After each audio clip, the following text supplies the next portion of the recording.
Raya Haji ni Zamarul Hisham cakap dengan mak tak payah masak. Terlanjur anak-anak cuti sekolah, Zamarul bawa keluarga bercuti di The Villa Baik Atana, Port Dickson. Dekat Villa PD ni, saya masa pertama kali syuting bulan 2 dulu, saya dah jatuh cinta dah tempat ni. Sebab apa? Guys, untuk bawa family sangat-sangat selesa. Korang tengok. Tu pool pun cantik. Okay, bilik. Okay, ni ruang tamu dia. Tamu dia. Makan.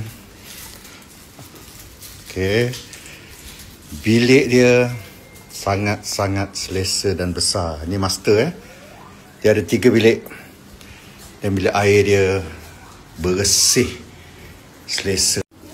Okay, ini bilik nombor 2.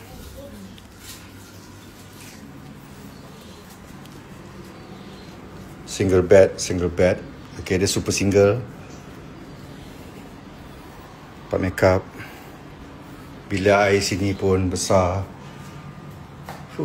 Best. Hair dryer dia penting.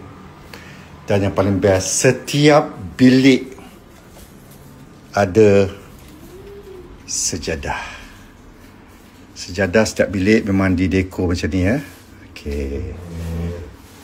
So kalau ada 3 bilik, 3 bilik ada sejadah disediakan. Okay, ni bilik nombor 3.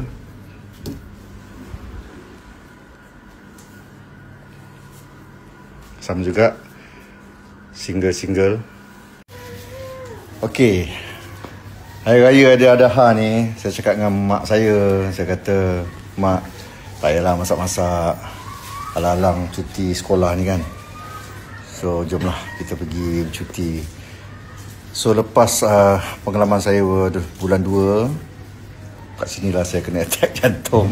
Allah, tengah syuting masa tu. So, saya cakap dengan Dynama, the best place lah dekat PD. Ini bagi saya, yang saya selesa sangat memang dekat sini lah, dekat Villa. Sebab, cantik. Kawasan sini cantik, tenang. Lepas tu yang paling best, dia punya makanan dia. Kan kakak? Kakak suka makan apa kat sini? Chicken chop. Adik, sini. Adik suka makan apa kat sini? Ha? Sama dengan kakak. Sama dengan kakak? Papa suka nasi goreng kampung dia, guys. Nasi goreng kampung dia. Padu. So, korang kalau nak datang Villa ni, korang kena booking, okay? Tempat ni memang best untuk bercuti.